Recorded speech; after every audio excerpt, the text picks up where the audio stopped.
So today we're diving deep into the idea of devotion. We're going to look at two incredibly powerful and really different bonds from our source material. One is this connection that's woven from mutual love, and the other, it's forged in the fire of absolute total worship. We're going to untangle these threads and see what happens when they get pulled in completely opposite directions. Let's get into it. And that really brings us to the core question here, doesn't it? What's the actual line between love and worship? When does a really profound connection cross over into something else? Something more, or maybe something a lot more dangerous? We're going to explore this by putting two very different relationships under the microscope. So here's the game plan for today. We'll kick things off by introducing our two big case studies, the soul thread and the moon cult. Then we're going to put them head to head, see what happens when their worlds collide, and wrap up by thinking about the real price of devotion. Right, so this whole story really boils down to two vows, two super intense ways of connecting. On one side, you've got this bond between equals, and on the other, you have a strict hierarchy of a leader and their follower. Both are powerful, both feel totally sacred to the people inside them, and yeah, they are absolutely on a collision course. First up, let's talk about the relationship between the cousins Peppi and Jarru. They share this thing they call a soul thread, and it's all about mutuality, raw emotion, and this beautiful kind of chaos. Right off the bat, the way they talk to each other is so intimate, so poetic. Jarru doesn't see Peppi as some perfect, untouchable goddess. He sees her as something real and dynamic. He sees her inner conflict, her strength, and her vulnerability all in one breath. You can tell their love is based on actually seeing each other, flaws and all. And this line, this is absolutely crucial. Jarru isn't drawn to some flawless ideal of her. He's in love with her imperfection, her doubts, her chaos. See, this isn't about worshiping a static idol. It's about embracing a whole, messy, living, breathing person. So what even is this soul thread? Well, the way Peppi describes it, it's not something calm or easy. It's intense, it's challenging. It's this sacred connection that somehow holds both war and peace at the exact same time, but always between two equals. Okay, so to sum it all up, their bond is really built on these four pillars. They're equal partners, period. They let themselves be totally, rawly vulnerable with each other. Their whole connection kind of defies what's considered normal. And maybe most important, they love each other for their complexities, not in spite of them. All right, let's shift gears completely. We're moving away from the mutual thread of the cousins and into the vertical power structure of the moon cult, which is led by the very enigmatic Morrisaawa. And in this world, devotion means something totally different.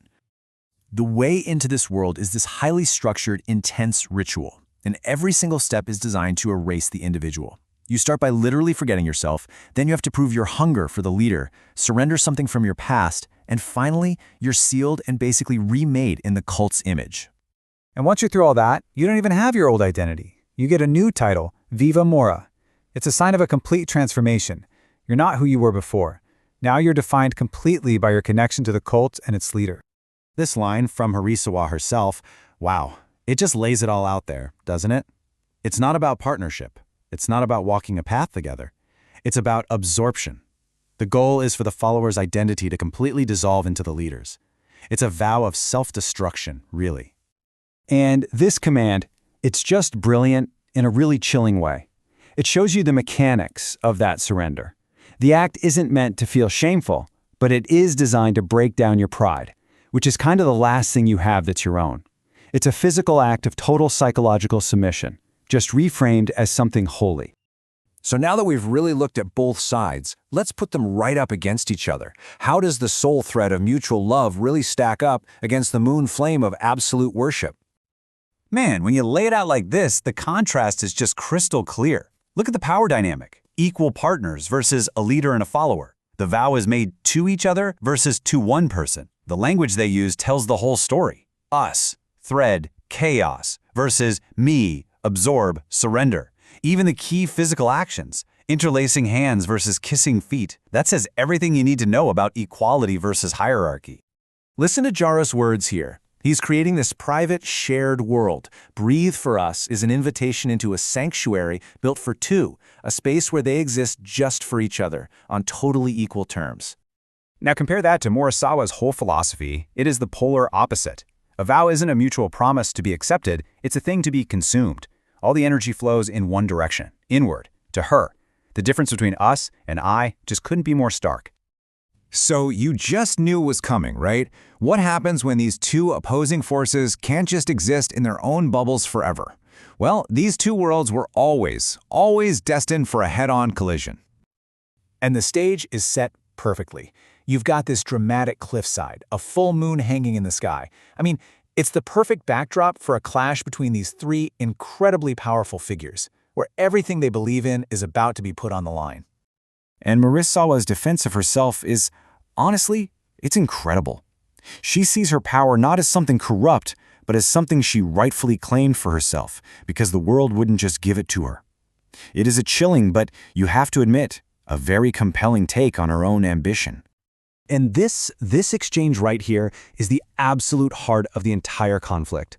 Peppi draws a very clear line between love and fear.